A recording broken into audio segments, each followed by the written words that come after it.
Hey, sorry about that. My video kind of cut off. So I want to pick back up. We had talked about translations where they were sliding up and left or right and down. And now we're going to talk about dilations.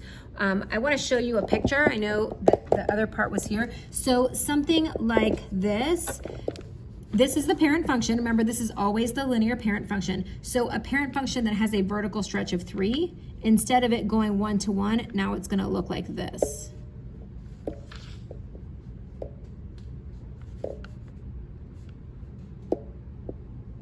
Okay, so if you look here, see how that's steeper? That would be a vertical stretch of 3, okay? And you would just say, you don't have to graph it, because we know we're certainly not graphing it every single time. You would just say it's a vertical, and I'm gonna run out of room here, vertical stretch of 3.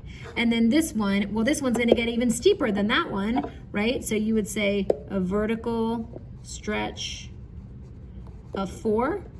And here, because this number is smaller than 1, now what's going to happen is its slope is going to, be a little closer.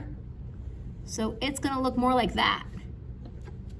Okay? It's going to look closer to the X. And that's called either a vertical shrink or a vertical compression. I think this book uses a compression of 1/2. So you don't ever have to really draw these. Just like this one, you would just say it's a vertical compression of 2/3.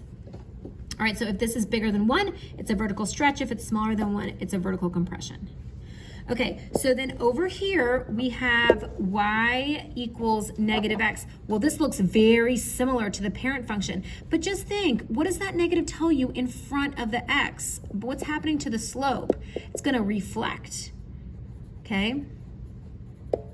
So the new picture is going to look this way.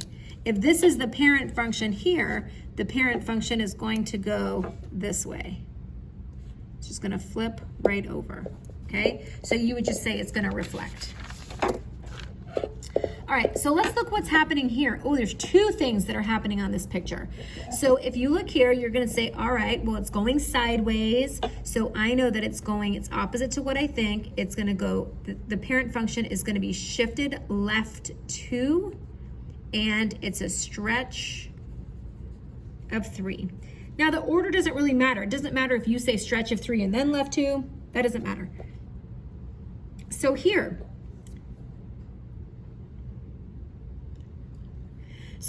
what's gonna happen to this parent function? Let's see. We have this, and we have this 2 here. So if I were to graph this, the y-intercept is now going to be -5, and it's going to have a vertical stretch. Okay, so it's going to be shifted down 5 and a stretch